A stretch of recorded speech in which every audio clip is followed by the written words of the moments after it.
Hello student, আশা করি তোমরা ভালো আছো। গোল্ডেন আই ইনস্টিটিউশন চ্যানেলে তোমাদের সবাইকে স্বাগত। আজ আমি তোমাদের ক্লাস 10-এর জীবন বিজ্ঞানের চতুর্থ অধ্যায় অভিব্যক্তি ও অভিযোজন থেকে প্রশ্ন উত্তর দিয়েছি। আমার আজকের এই ভিডিওটা যদি ভালো লাগে তাহলে অবশ্যই লাইক শেয়ার করো এবং কোনো নতুন স্টুডেন্ট হলে চ্যানেলটাকে সাবস্ক্রাইব করো। তাহলে চলো পড়ানোতে যাওয়া যাক। ক্লাস 10-এর জীবন বিজ্ঞান বইয়ের চতুর্থ অধ্যায় অভিব্যক্তি ও অভিযোজন থেকে অতি সংক্ষিপ্ত প্রশ্ন উত্তর। 1 নম্বর প্রশ্ন, কিসের মাধ্যমে জীব পপুলেশনে অভিযোজিত বৈশিষ্ট্য বা অভিযোজনের উদ্ভব ঘটে? প্রাকৃতিক নির্বাচনের মাধ্যমে জীব পপুলেশনে অভিযোজিত বৈশিষ্ট্য বা অভিযোজনের উদ্ভব ঘটে। 2 নম্বর, ফণী মনসার কাঁটা প্রকৃতপক্ষে কিরূপ অঙ্গ? ফণী মনসার কাঁটা প্রকৃতপক্ষে রূপান্তরিত পাতা। 3, ক্যাকটাস কি জাতীয় উদ্ভিদ? ক্যাকটাস জেরোফাইট বা জাঙ্গল উদ্ভিদ। 4 নম্বর, কিছু ক্যাকটাসের পাতা কাঁটায় রূপান্তরিত হয় কেন? বাষ্পমোচন রোধ করার জন্য কিছু ক্যাকটাসের পাতা কাঁটায় রূপান্তরিত হয়। 5 নম্বর, অস্থি বিশিষ্ট মাছদের পটকার পশ্চাৎ প্রকোষ্ঠে অবস্থিত গ্যাস শোষণকারী অঙ্গটির নাম কি? তোমরা এরম পূর্ণ বাক্যে উত্তর দেবে। অস্থি বিশিষ্ট মাছেদের পটকার পশ্চাৎ প্রকোষ্ঠে অবস্থিত গ্যাস শোষণকারী অঙ্গটির নাম হলো রেটিয়া মিরাবিলিয়া। 6 নম্বর, পত্রযুক্ত ক্যাকটাস পত্ররন্ধ্রের প্রকৃতি কি? পত্রযুক্ত ক্যাকটাসে পত্ররন্ধ্রগুলি নিমজ্জিত প্রকৃতির হয়। এটা আবার উল্টো করেও অনেক সময় আসে, কোন উদ্ভিদে নিমজ্জিত পত্ররন্ধ্র দেখা যায়, এরম প্রশ্ন হিসাবেও এটা আসে। 7 নম্বর, পর্ণকাণ্ড বা ফাইলোক্ল্যাড কি? এখানে ফাইলোকয়েডও থাকে, অনেক সময় ক্লয়েড এরমও থাকে। ফণী মনসা প্রভৃতি কিছু ক্যাকটাসের কাণ্ড সালোক সংশ্লেষের জন্য যে স্থূল রসালো চ্যাপ্টা প্রসারিত ও সবুজ বর্ণের পত্র সদৃশ অঙ্গে রূপান্তরিত হয়েছে, এই রূপ কাণ্ডকে পর্ণকাণ্ড বা ফাইলোক্ল্যাড বলে। 8 নম্বর, অস্থি বিশিষ্ট মাছেদের প্লবতা নিয়ন্ত্রণকারী অঙ্গ কোনটি? অস্থি বিশিষ্ট মাছদের প্লবতা নিয়ন্ত্রণকারী অঙ্গটি হলো পটকা বা এয়ার ব্লাডার। 9 নম্বর, পায়রার ফুসফুসের সঙ্গে কতগুলি বায়ুথলি বা এয়ার স্যাক যুক্ত থাকে? এই প্রশ্নটা এভাবেও আসতে পারে, অথবা আসতে পারে এয়ার স্যাক বা বায়ুথলি কি? পায়রার ফুসফুসের সঙ্গে 9টি বায়ুথলি বা এয়ার স্যাক যুক্ত থাকে। পায়রার ফুসফুসের সঙ্গে যুক্ত বায়ুথলি বায়ুপূর্ণ থাকায় পায়রার দেহকে হালকা করে ও উড্ডয়নকালে অক্সিজেন সরবরাহ করে। তাকে এয়ার স্যাক তাই তাকে এয়ার স্যাক বলে। এটা কিন্তু সবই 1 নম্বরের প্রশ্ন, এগুলো 1 মানের প্রশ্ন এগুলো। 10 নম্বর প্রশ্ন, অস্থি বিশিষ্ট মাছেদের পটকার অগ্রপ্রকোষ্ঠে অবস্থিত গ্যাস উৎপাদনকারী অঙ্গটির নাম কি? অস্থি বিশিষ্ট মাছেদের পটকার অগ্রপ্রকোষ্ঠে অবস্থিত গ্যাস উৎপাদনকারী অঙ্গটির নাম হলো রেড গ্ল্যান্ড বা রেড গ্রন্থিও লেখা থাকে অনেক জায়গায়। 11 নম্বর, লবণাম্বু উদ্ভিদ বা হ্যালোফাইট কাদের বলে? যে সকল উদ্ভিদ অধিক খনিজ লবণ সমৃদ্ধ কর্দমাক্ত জলমগ্ন রন্ধ্রবিহীন উপকূলবর্তী অঞ্চলের মাটিতে জন্মায় তাদের হ্যালোফাইট বলে, যেমন সুন্দরী, গড়ান ইত্যাদি। 12 নম্বর, উটের আরবিসির বৈশিষ্ট্য কি? যা জল নিরুদন হ্রাস করে। এইভাবেও আসতে পারে বা এভাবেও আসতে পারে, উটের লোহিত কণিকা কীরকম হয়? উটের আরবিসি বা লোহিত কণিকা বড়, ডিম্বাকার ও নিউক্লিয়াসবিহীন, যা জল নিরুদন হ্রাস করে। 13 নম্বর, পরজীবী ও আক্রমণের হাত থেকে নিষ্কৃতি পাওয়ার জন্য শিম্পাঞ্জির কী অভিযোজন ঘটে? পরজীবীর আক্রমণের হাত থেকে নিষ্কৃতি পাওয়ার জন্য শিম্পাঞ্জিদের ভেষজ গুণসম্পন্ন পাতা খাওয়ার অভ্যাস গড়ে উঠেছে। 14 নম্বর প্রশ্ন, উটের বিষ্ঠা কী রকম হয় যা উটের জল অপচয় রোধী? উটের সমস্ত অভিযোজনই জল অপচয় রোধী, কারণ ওরা যে মরু অঞ্চলের, জানো তোমরা মরু অঞ্চল জাহাজ বলে, মরুর জাহাজ বলে উটকে, তাই এই জন্য এর সমস্ত অভিযোজনই জল অপচয় রোধী। উটের বিষ্ঠা বা মল শুষ্ক প্রকৃতির হয় যা উটের জল অপচয় রোধী, জল অপচয়কে রোধ করে। 15 নম্বর প্রশ্ন, জলক্ষয় সহনের জন্য উটের ত্বকের কি অভিযোজন ঘটেছে? এবার দেখো, ত্বকের কথা বলেছে, বিভিন্ন পার্টের কথা বলে সেই পার্টটার কথাই তোমাদের লিখতে হবে। জলক্ষয় সহনের জন্য উটের ত্বক থেকে জলের বাষ্পীভবন রোধ করার জন্য এদের ত্বক খুব পুরু ও রোমযুক্ত হয়। 16 নম্বর, উটের জল অপচয় রোধের জন্য এদের রেচনতন্ত্রে কি অভিযোজন ঘটেছে? আগেরটা বললো ত্বক, এটা বলছে রেচনতন্ত্র। উটের অর্ধকঠিন মূত্র উৎপন্ন হয় এবং মূত্রে ইউরিয়ার পরিবর্তে ইউরিক অ্যাসিড বেশি থাকে যা মূত্রের জলের অপচয় রোধ করে। 17 নম্বর, মৌমাছির কয় প্রকার নৃত্য দেখা যায়? তোমরা লিখবে আগে, মৌমাছির 2 প্রকার নৃত্য দেখা যায়।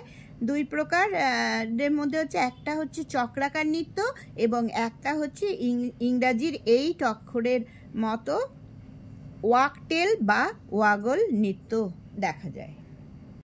18 নম্বর প্রশ্ন, মৌমাছির ওয়াকটেল নৃত্য বা ওয়াগল নৃত্যের অভিযোজনগত তাৎপর্য কি?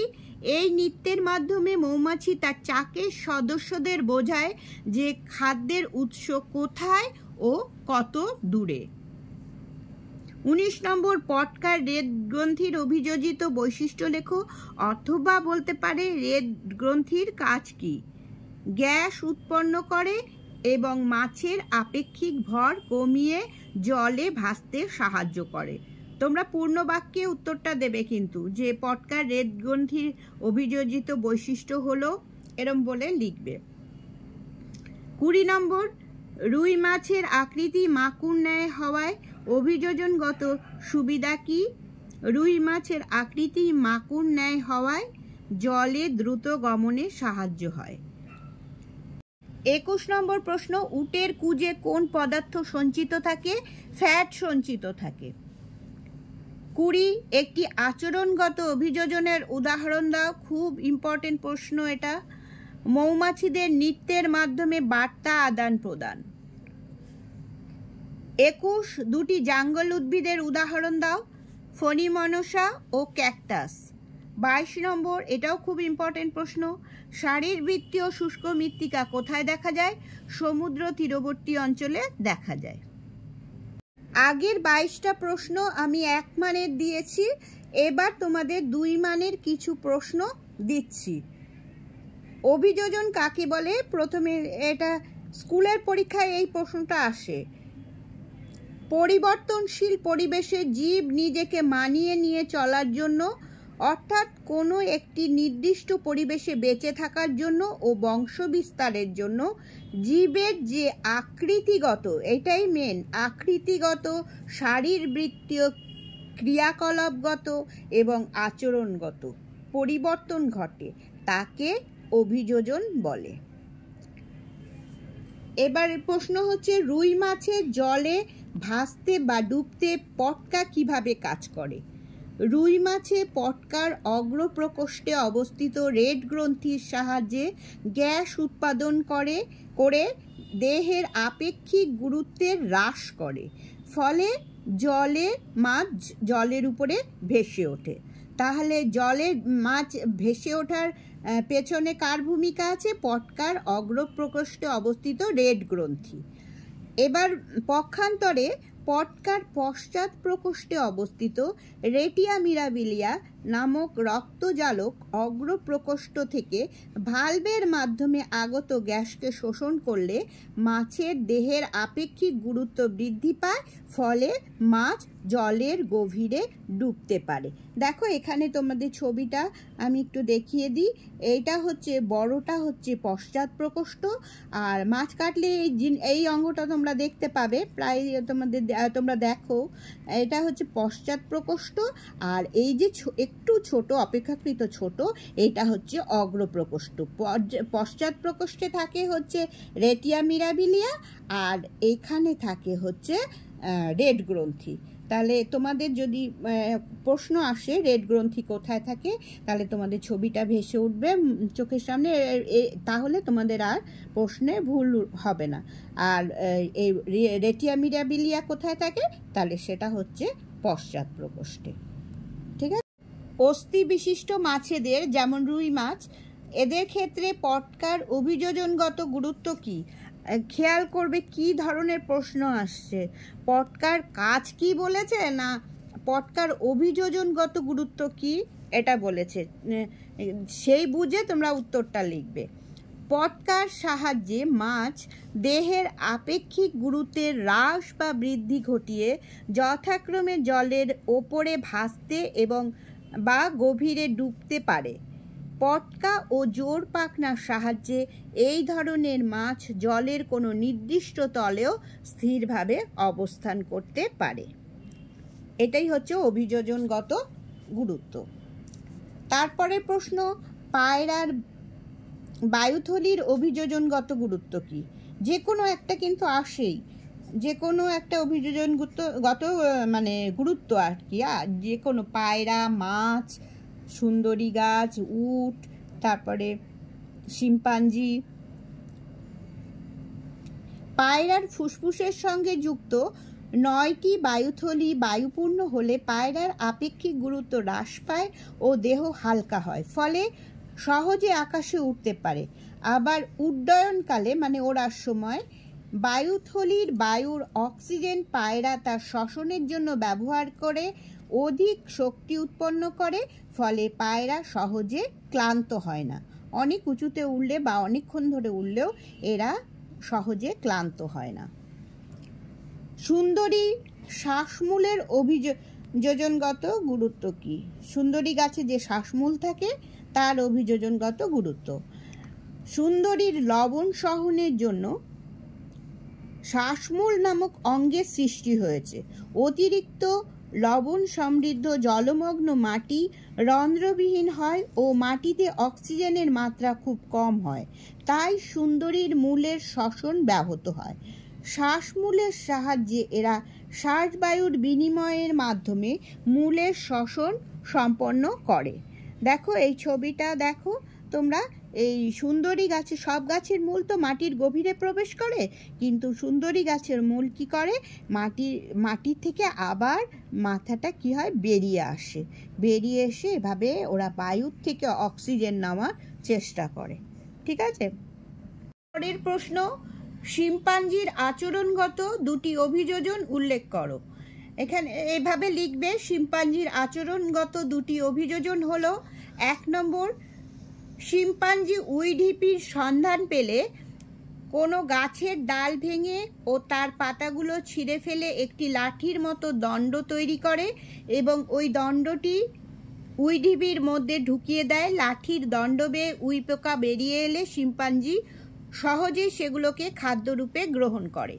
আর 2 নম্বর হচ্ছে, শিম্পাঞ্জি অসুস্থ হলে বা পরজীবী দ্বারা আক্রান্ত হলে এরা ভেষজ গুণসম্পন্ন পাতা ভক্ষণ করে। দেখো এটা যদি 5 নম্বরে আসে তাহলে কিন্তু এই দুটি কথাটা প্রশ্নে উল্লেখ থাকবে না, তখন তোমাদের 4-5টা পয়েন্ট দিতে হবে। আমি পরবর্তী যে ভিডিওতে 5 নম্বরের প্রশ্ন দেব এই চ্যাপ্টার থেকে, সেটাই আমি সুন্দর করে পয়েন্টগুলো 4-5টা পয়েন্ট লিখে দেব। এরম করে অনেকগুলোই দেব, শিম্পাঞ্জির, তারপরে মাছের, তারপরে পায়রা, সুন্দরী গাছ, মৌমাছি, সবেরই অভিযোজনগত গুরুত্ব কি কি এরকম ভাবে আমি লিখে দেব। জল সংরক্ষণের জন্য উটের 2টি অভিযোজিত বৈশিষ্ট্য লেখো। যেহেতু এটা 2 নম্বরের প্রশ্ন তাই দুটি করে লিখেছে। তাহলে জল সংরক্ষণের জন্য এভাবে লিখবে, উটের দুটি অভিযোজিত বৈশিষ্ট্য হলো, 1 নম্বর, উটের দেহত্বক থেকে জলের বাষ্পীভবন প্রতিরোধ করার জন্য এদের ত্বক খুব পুরু ও রোমযুক্ত হয়। আর 2 নম্বর হচ্ছে জলের অপচয় রোধের জন্য এরা অর্ধকঠিন ইউরিক অ্যাসিড যুক্ত কিন্তু খেয়াল করবে, ইউরিক অ্যাসিড যুক্ত মূত্র ত্যাগ করে। এরপরে প্রশ্ন, মৌমাছির ওয়াকটেল নৃত্যের অভিযোজনগত গুরুত্ব কি? শ্রমিক মৌমাছি দূরে কোথাও খাবারের সন্ধান পেলে চাকে ফিরে এসে চাকের অন্য সদস্যদের সেই সংবাদ জানানোর জন্য ইংরাজি 8 সংখ্যার ন্যায় বিশেষ এক নৃত্যের মহড়া দেখায় ও উদরের আন্দোলন ঘটায়, মানে পেটটা ওঠানামা করে, ওদের উদরের আন্দোলন ঘটায়। সংবাদবাহক মৌমাছি কিভাবে নাচছে ও কতক্ষণ ধরে নাচছে সেটি দেখে চাকের সদস্যরা সহজেই খাদ্যের উৎস সম্বন্ধে অবগত হয় এবং খাবার সংগ্রহের জন্য বেরিয়ে পড়ে। এই ওয়াকটেল নৃত্যটা হচ্ছে খাদ্যের উৎস যদি 100 মিটারের বেশি হয় তাহলেই করে ওরা। এটারও অনেকগুলো বৈশিষ্ট্য আছে, যেটা 5 নম্বরের 5 মানের যখন প্রশ্নের ভিডিও দেবো ওখানে আমি লিখে দেব। সুন্দরী, গড়ান প্রভৃতি লবণাম্বু উদ্ভিদের শ্বাসমূল সৃষ্টি হয় কেন? এখানে এইভাবে লিখবে, এটা দিয়ে শুরু করবে, পূর্ণ বাক্যে উত্তর দেবে। সুন্দরী, গড়ান প্রভৃতি লবণাম্বু উদ্ভিদের শ্বাসমূল সৃষ্টি হয় কারণ কম অক্সিজেন সমৃদ্ধ লবণাক্ত মাটিতে সুন্দরীর মূলের শ্বসন ব্যাহত হওয়ার জন্য এদের শ্বাসমূল সৃষ্টি হয়েছে। লবণ সহনের জন্য এদের এরূপ অভিযোজন দেখা যায়। তারপরেই প্রশ্ন, উটের নাসা পথের কিরূপ অভিযোজন ঘটেছে? উটের নিঃশ্বাস বায়ুর সঙ্গে জলীয় বাষ্প নির্গমন রোধ করার জন্য উষ্ণ নিঃশ্বাস বায়ুকে নাসাপথে ঠান্ডা ও ঘনীভূত করে এবং নাসাপথের কোষগুলি সেই জল শোষণ করে, মানে কোনোভাবেই যেন উটের শরীর থেকে জল না বেরিয়ে যায়, এই চেষ্টায় থাকে এই অভিযোজনের ক্ষেত্রে, উটের অভিযোজনের ক্ষেত্রে। তারপরে প্রশ্ন, উটের কুজে কি থাকে? কুজ এদের কিভাবে সাহায্য করে? এখানে দুটো প্রশ্ন দিয়েছে, মানে এটা 1 থাকবে, এটা 1 থাকবে, 2। তোমরা কিন্তু আলাদা স্ট্যান্ডায় লিখবে, আলাদা লাইন করে লিখবে। এটা প্রথমে লিখবে, উটের কুজে কি থাকে? উটের কুজে স্নেহ পদার্থ বা চর্বি জমা থাকে। এটা কিন্তু খেয়াল করবে, এটা তোমরা অনেকে লিখে দাও জল জমা থাকে, জল না, কিন্তু উটের কুজে স্নেহ পদার্থ বা চর্বি জমা থাকে।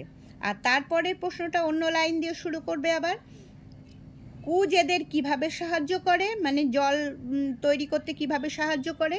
যখন খাদ্য বা জলের অভাব হয় তখন উটের কুজে সঞ্চিত ফ্যাট জারিত হয়ে শক্তি উৎপন্ন করে, তাই জারণ ক্রিয়ায় প্রতি 100 গ্রাম স্নেহ পদার্থ থেকে 110 গ্রাম জল তৈরি হয়।